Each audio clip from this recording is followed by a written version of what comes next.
ինչ-որ բան պետք է բացահայտվի նրա համար, իսկ ինչու, որովհետև կնիքը բացվեց և այնտեղ կա գաղտնիք և Աստված պատրաստվում է բացահայտել այն, նույնպես և մեզ համար 7-րդ կնիքի տակ, երբ այն բացվում է, այնտեղ կա գաղտնիք, այսօր ինչ-որ բան հայտնի է դարձել, եթե մարդիկ չեն կարող պահել այն, ինչ մեզ հայտնի դարձավ, եթե դա ազդեցություն չի ունենում մեր կյանքի վրա, խոսքը այն բանի մասին է, թե ինչ բացահայտվեց և 7-րդ կնիքը բացվեց,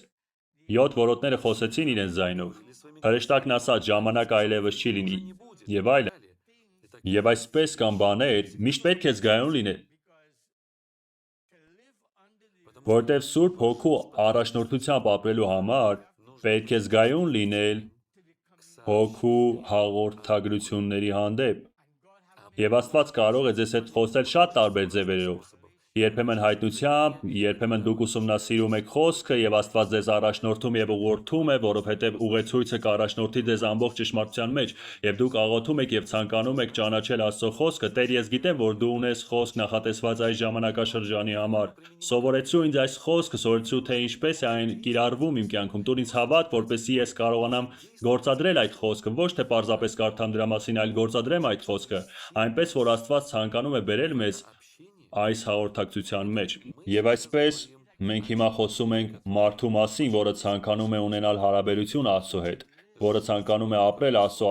առաջնորդությամբ, որովհետև նրանք հասկանում են, որ հենց դրա համար է Աստված նրանց ականջ տվել, որպեսզի լսեն, թե ինչ է ասում Հոգին, ահա թե ինչու Աստված կանչեց նրանց, ահա թե ինչու նրանց սրտում ինչ-որ բան փնտրում էր կյանքը,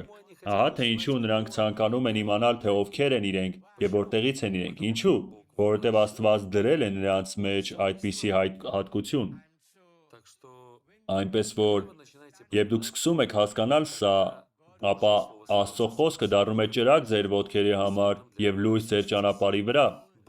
Աստված ձեզ առաջնորդում է խոսքի մեջ, և երբ խոսքը սկսում է փայլել, դուք ասում եք, ես էլ եմ նույն ապրումներ ունեցել, նայիր այստեղ, և դրա համար դուք սկսում եք բացահայտել, որ դուք ունակ եք նույնականացնել ձեզ